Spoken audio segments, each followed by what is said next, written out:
Men ain't girl. While you're your friend. Needing to know where the you are, who you're with. Oh, I hear a guy in the background. Who the is that? Accusing you like constantly of like this guy and I don't have male friends really. Like they always end up like trying to me. And I'm like, wow, someone gotta love the ugly ones too. girl, get your together. Like sometimes they're so ugly it's cute. No, I'm a sapiosexual. that's a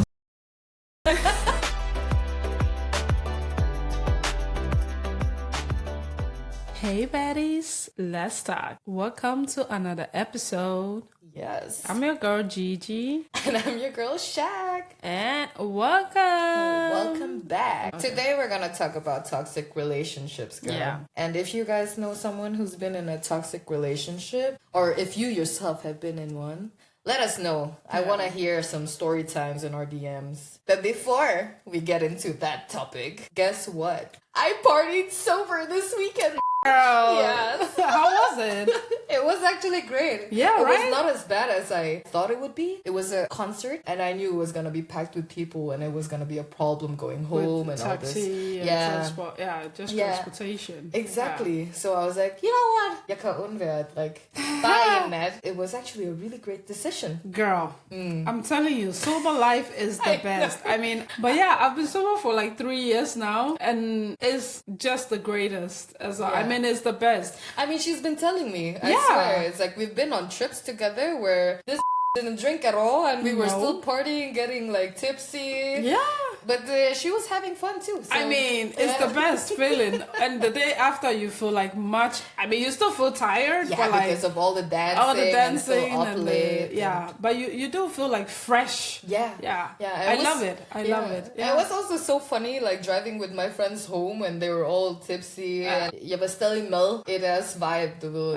I didn't feel like I was left behind or left out. Det er det, jeg tror rigtig mange misforstår. Altså, når bare fordi man ikke drikker, betyder ikke, at man ikke får det lige så sjovt. Altså, jeg synes, det er noget af det bedste. Altså, hvis man tænker i hvert fald på at gøre det, så synes jeg, man skal bare jump right into it. Fordi rigtig mange gange så siger, øj, du er faktisk ret sjov, om du drikker, eller når du ikke drikker, du ved. It's kind of like the same. I give the same vibe if I'm drunk or not. Exactly. You discover more of yourself when you actually try it out. But of course, you're like, it could be boring. But actually, it's not. Well, we're both funny people. I mean, we are still funny, and we are still fun to be around when we are sober, So sober living is the best. Get into it. Take care of your kidneys and livers. Yeah, I mean, jo tidligere, jo bedre. Yeah, that's true. Yeah. And when I told my friends this, like, I actually didn't decide to drink this weekend, and they're like, det er bare noget, du siger nu. Men næste uge, så er det andet.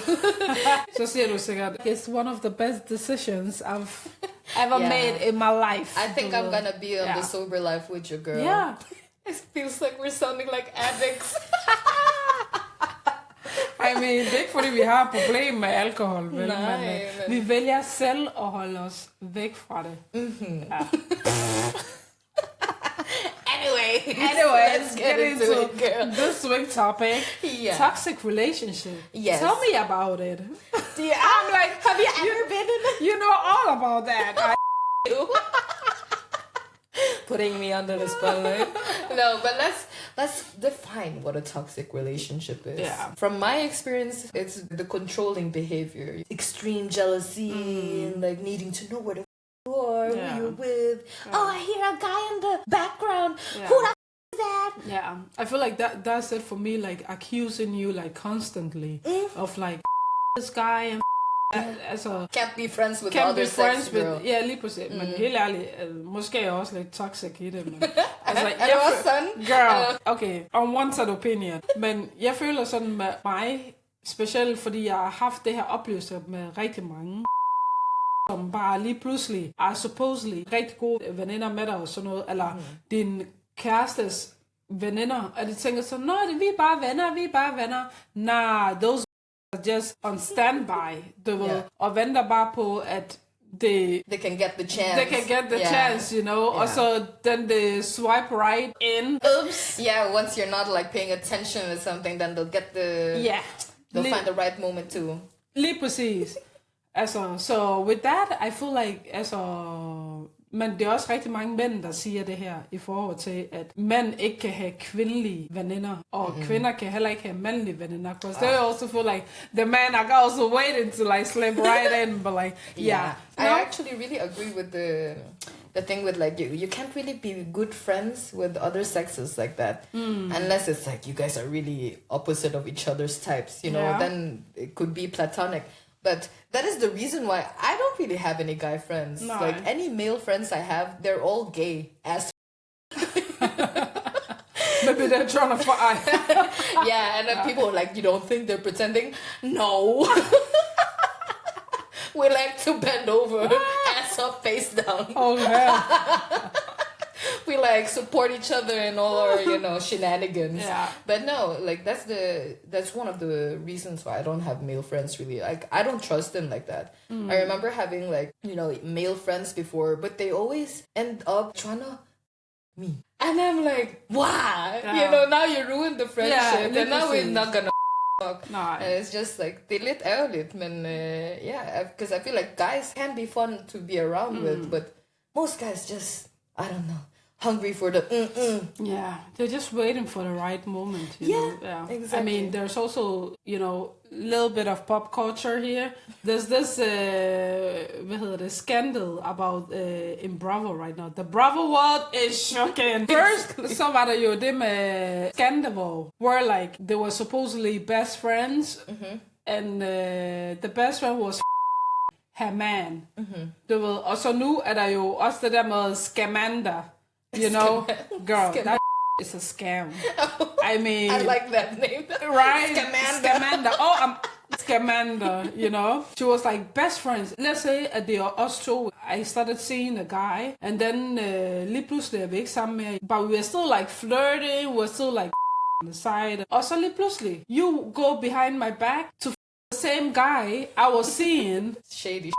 That's pretty shady. The Bravo world, we are all like on the other side. Because rigtig mange af os, vi er på hendes side, fordi altså, det er helt det der. Ja. Det er en af grundene til, at I don't trust around my man. That's totally fair. I used to be like that as well. Then I actually just stopped hanging around those where I feel like I can't trust them around my man. Yeah. So most of the time, the guys I'm with, my friends think they're all ugly. So they're like, God, what the he looks like a damn alien who's stuck into Earth. Det er med vilje. Yeah, exactly. I always tell my friends, you know, someone gotta love the ugly ones too. I mean, that was what you said. I was like, girl, get your together, you know? Yeah. But, you know, don't you know that They feeling? need love too. Like, sometimes they're so ugly, it's cute. No. And it sounds so like... Altså, det er nok ikke lige første valg. Vil jeg sige. It's what I've chosen out of necessity. And it's not always about the look also. No. Altså, det er ikke That fordi, is vi true. er bare fuldstændig arrogant og... Ja. But it's not always about the look. What is it people say now? I'm a sapiosexual. I'm attracted to intelligence or like personalities or something like that. There's too many sexualities. Let me say this for the people in the back. That's a... Looks are not everything. Looks are not everything. But it does a lot. Det er jeg enig med. When they get old, I mean, some of them gonna be bald. Oh, girl. Der er nogen, ikke? They begin to glow up. Når det bliver ældre. Ja, lige præcis. Yeah. Og så er der bare nogen, der bare... Especially the cute ones, you know, i folkeskolen og sådan noget nu. Når du ser dem, man har gået i folkeskole med. Like, they were looking kind of funny. Og det er dem, man troede faktisk, du ved, så godt ud. Og så. I would be like, what the was I thinking? Altså, I totally know that phenomenon. yeah. Let's get back into this toxic relationship. For me, when it comes to toxic relationship, I feel like, når mænd begynder at være sådan controlling. Nogle gange, når man skændes med sine venner, it's like, us against you. Yeah. Men når man er okay igen, så er det fint nok. Men nogen, der måske prøver at få dig væk fra dine venner, væk fra din familie og sådan noget, that's where det begynder at være meget toxic. Well, I've also experienced something similar. My greatest love of my life. It's always like that with toxic relationships. But anyways, he was basically brainwashing me from my friends. My best friend could see through him the whole time. Og det kunne han ikke lide. Nej. Og så sagde min veninde til mig, at he's really bad for you. Ja. Altså prøve at convince me, at jeg skal gå fra ham. Og det kunne han selvfølgelig ikke lide. Så der var faktisk en aften, hvor jeg var hjemme hos ham, og vi spiste aftensmad, og så havde han hans kammerat med. During the whole dinner, they were basically telling me like, is she really, asking me like, is she really your friend? Is she really your best friend? Because like, if she's your best friend, she would be supportive of you. Yeah. And then my dumb young ass like, was, that's right, you know, like, is she really my friend? And so me and my best friend had like a falling off, and like it took years to build that relationship again. Okay. I basically chose a guy over my best friend. Yeah. So now I'm thinking like, men ain't girl. Men your friend. like, nej, helt ærligt, altså, Yeah. mange gange, altså, når man har group of friends, those are like the best. Fordi man siger, at mændene, det kommer og går, and they will also choose their bros over their... Exactly. You Yeah, know? that's true. Så hvorfor er det, vi kvinder nogle gange, at vi bliver sådan caught up in situations where we actually always choose the man? Fordi vi også tænker sådan, man er så dyb ind i det forhold der, man tænker sådan, jeg finder ikke nogen, der er bedre. Nej. Altså, he loves me so much. It's He also wants the best for me. Yeah. You know? I feel like it's also because it's basically a roller coaster with like the toxicity, and then it becomes super romantic. And then you're like, you know, split in between. Yeah. So it takes a long time to get rid of these relationships. That guy was really controlling. You know, we had access to each other's Facebook accounts. You did? Yeah. I was checking his. He was, of course, checking mine. And, you know, I think you've experienced this thing with, like, people trying to message you. Like, random people you don't even know. It's like, hey, girl, you look so beautiful. Yeah, du ser fræk ud. Yeah. Girl. Yeah, and then out of those things, like, he would get so pissed. Yeah. And he would, like, he had blocked so many people on my account, and it was only him doing all that, you know. And I would be texting with some classmates because we had some schoolwork to do. He would be like, nah, you don't need to talk to them. You can talk to them at school. And I'm like, the Oh my God. Yeah. Like that. Yeah, the whole time getting accused, you know, that you're doing something on the side. And then I come to find out this guy was... The one doing on the side. Exactly. Ja, det er det altid. Det er det altid. Jeg føler rigtig meget, altså, it's because they are projecting, they project a lot. People, like, first of all, they are insecure as F, and then they project a lot, og så siger det bare sådan, no, du er dig, der er utro, det er dig, der er ude og gør alt muligt, og bla bla bla, og sådan noget. Grund til, det gerne vil holde dig så fast, det er, fordi de er bange for, at når du så kommer ud, you will actually be in situations, hvor du finder noget, der er bedre.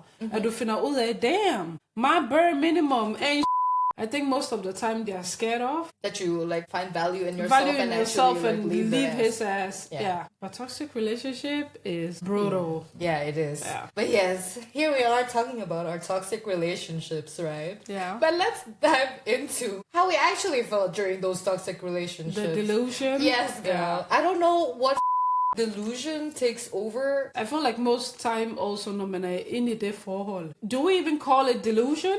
Because yeah. I mean, I'm pretty sure deep inside we knew it wasn't good for us. Yeah. But it's just so hard. They just find ways to manipulate you and gaslight you into thinking that's what's best for you. Yeah. And du finder ikke noget, der er bedre. Nej, altså, præcis. This is about how good it gets. Yes, yeah. præcis. Guilt trip into staying like in the relationship.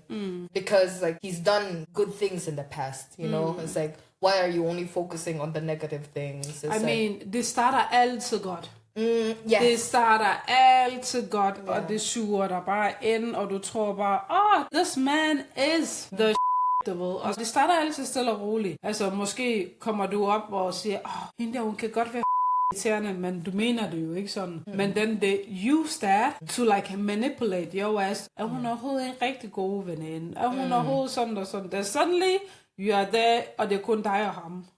Yeah, then you're just totally isolated. Fuldstændig. Yeah. Jeg vil ikke kalde det helt delusion, men nu kan vi sidde her og tænke sådan, okay, our delusion, our ass was thinking, vi kan ikke gøre bedre, og han er bare det bedste, og that's how he shows he loves me, you know, and cares for me. Yeah. It's like, for real, that's how I really felt at that time. Because like, there was, at some point, I really wanted to leave the relationship. And I remember we were doing our breakup on the phone, basically, and he was like screaming, fake crying, and going all ballistic, you know, telling me like, I'm gonna kill myself if you leave me.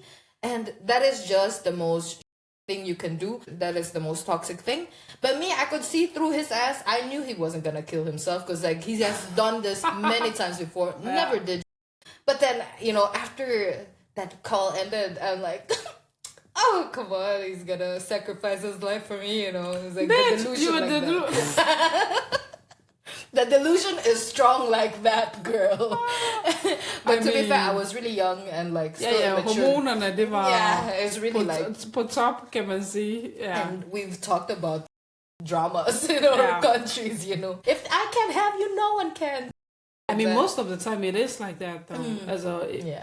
Men det er mere on the dark side. Sådan. Yeah. But you know what can also be toxic? What? Friendships. Oh yeah. Det der venskaber, som for eksempel show you like fake support, They say they want to support you, men ikke rigtig gør det. Yeah. It's like, it can be simple things like, oh, you look good today. They smile at your face, but like backstab you. Yeah.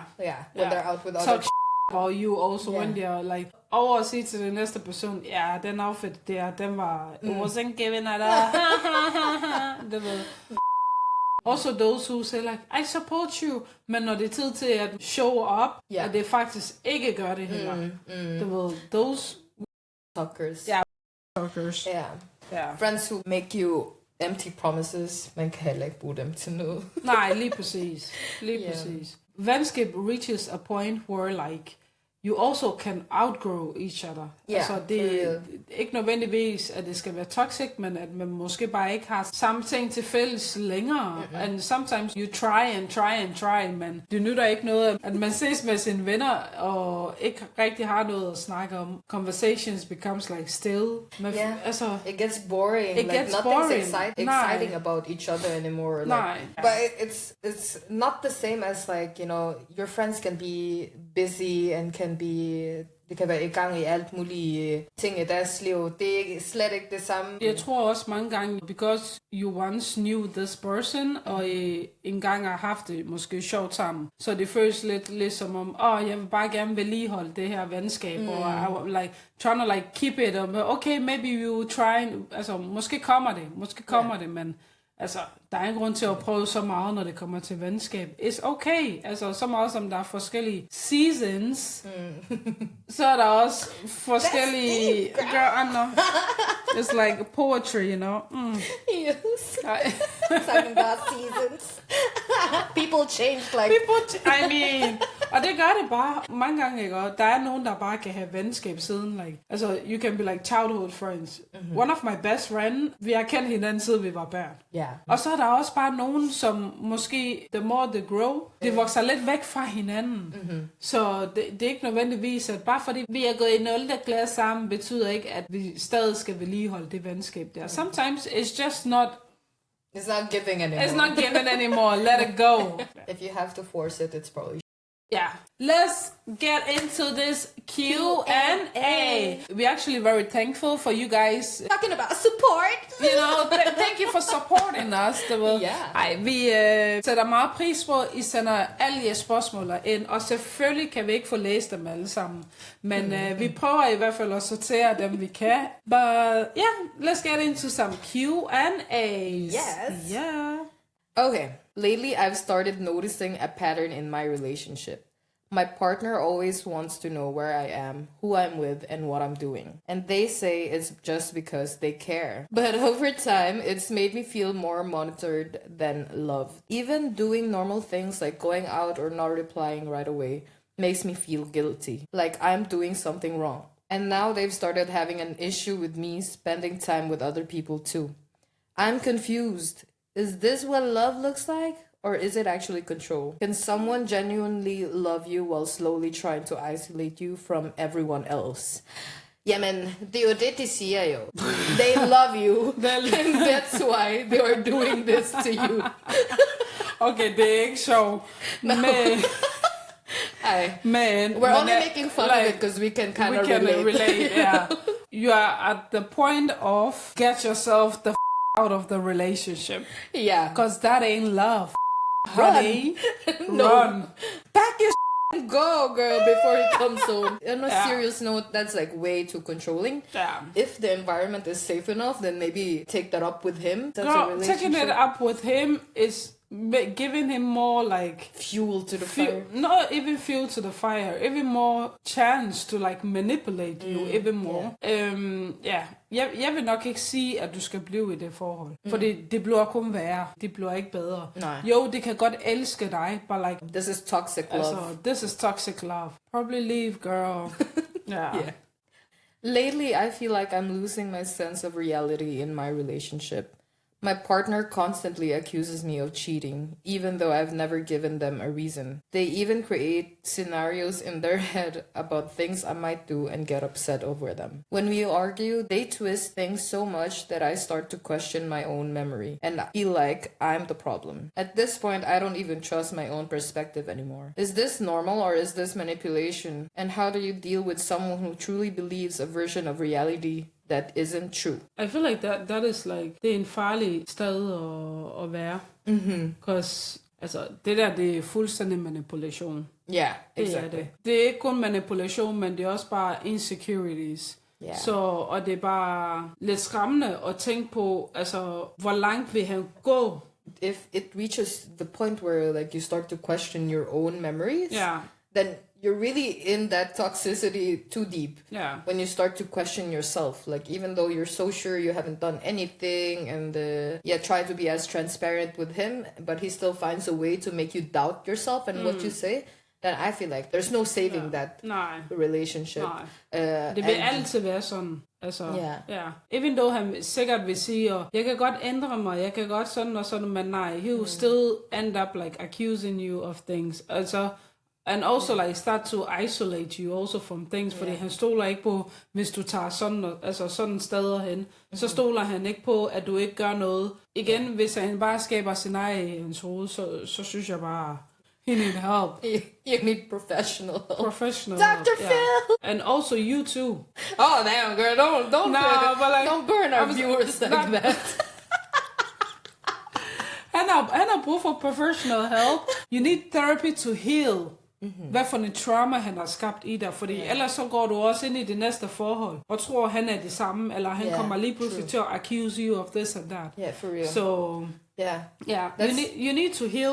Go to se en psykolog for at heal, because det der med at bare blive beskyldet for noget som man ikke har gjort, og altså det synes jeg er lidt. It creates a lot of insecurity inside you, and that's gonna go with you in your next relationships for sure. Vi kan ikke rigtig relatere til hinanden længere, og nogle af dem skaber konstant drama bare for at få min opmærksomhed. Jeg holder af dem, men det er umættende. Jeg har lyst til at trække mig lidt, men føler skyld, som om jeg er ond eller egoistisk. Hvordan ved man, hvornår det er okay at sætte grænser, eller trække sig uden at føle sig som en dårlig ven? I mean, it's always hard with friends, right? Because you have so many memories with them, and you've created this bond. It's not always easy to put out boundaries. But one thing's for sure, if you really see them as true friends and you feel safe around them, it shouldn't be a problem to set these boundaries, and you should be able to talk about this. True. But once you put up these boundaries and they'll be like, hell no. Yeah. Or like they take it badly and they're like, oh, you're just pushing us away. Maybe it's also time to go. I feel like these questions were like... I feel like it is time to go. Because som hun også forklarer, at altså, det skaber unødvendigt drama, bare for at få hendes opmærksomhed. I actually remember a friend. She was actually a good friend back in high school. She would make up all these dramas and like telling me that, oh, she's getting bullied. She transferred to another school.